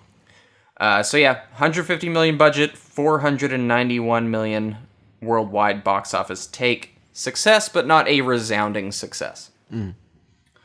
So, is this the end of the Planet of the Apes franchise? No. No. It can't. No! Yes, this is one of the few franchises that we've covered that is not technically dead. There is a fourth film in development. That said, a lot of the talent from this first or original trilogy is not returning. It's a different director. Andy Serkis is no longer involved. So it feels like the death of a franchise. But taking over the directorial reins is Wes Ball, who directed the Maze Runner franchise. They aren't bad, but it's just not. That's good not for the this. same level. Yeah. So they're in pre-production right now. They said that COVID didn't completely slow them down because the movie's going to be mostly CGI, which, I mean, yeah, there's a lot of CGI in this movie, but when someone says mostly CGI, that doesn't sound good to me. Because I think about this first trilogy is, yeah, all the characters are CGI, but it's all in practical locations. You watch the behind the scenes. They're all on these locations in their mocap suits acting things out. I'm hoping that is what they mean, that they're continuing to act these things out in real life locations. But it kind of scares me. Wes Ball, I think the original Maze Runner is fine. The two sequels are less fine, but they're not bad. I think this director is more on the caliber of the Rupert Wyatt who directed the first one. I don't even think he's as good as Rupert Wyatt, though, because I really like Rise of the Planet of the Apes. I mean, we'll have to give him a chance, I guess. I'll give him a chance. I want to see the continuation of this franchise. I just want to see it done right. Yes, you know, I agree. I really do want to see the remake of the original Planet of the Apes under the context of this. I think this is going to be future. Yeah. The writers are coming back too, right? Sorry, David. Did you just look that up, or does it show that they are? Because I didn't read that. I was looking stuff up earlier. I think I saw that the writers were coming back, but I don't remember if they're coming back as writers or associate producers or something. Yeah, I mean, they might be coming back. I just was more focused on the Andy Serkis and the director not returning, which kind of were red flags for me. Because Matt Reeves really took it up a level, and the heart of this whole thing has always been Andy Serkis too. He's really just kind of seeing him emote on screen, it really brings a whole new level to cinema that you don't get to see a lot. Yeah, I agree. And this is one of those franchises. I don't think Planet of the Apes is ever going to be quote unquote dead. It's just a property that is so iconic that you can never truly kill it for a too long of an extended amount of time. So yeah, we'll come back, but I do think these three, as we know them, the Caesar trilogy, we're not ever going to get that again. Yeah. So in that sense, this is I agree. That part of this is dead. It's gone. So, and I think for the good. I don't want any more of Caesar. I think it ends poetically. It's perfect. If you want to continue the franchise, sure. I'm just I almost wish they'd kind of leave it alone, because I love the arc of this trilogy. Yes. I don't think it needs continuation. But then again, I'm also curious. I want to see what's your different take on, the original Planet of the Apes? How do you continue the series and give us a remake, but under a different lens to the original Planet of the Apes? I do kind of want to see that. It just done right. The nice thing about, this franchise is that if they continue it and they decide for that to be connected to this one, if it's not good, in your head, you can at least make it non-canon. You can just cut it out. Yes. Because it's not the Caesar era. Yeah, because exactly. It's a completely new setup. Yeah, I'm right there with you. If the fourth one comes out and it's terrible or mediocre, you should be like, no, that doesn't count. It doesn't count. I don't need to watch that. Yeah. But what I think is funny too is that I feel like a lot of the Planet of the Apes movies have been anywhere from competent ideas to really goofy looking on screen, but always led by some central really amazing talent. With the first one, if you think about it, it just looks like a really goofy sci-fi movie that was even kind of maybe not the most amazing for its time, but Charlton Heston kind of brought this professional gravitas to it.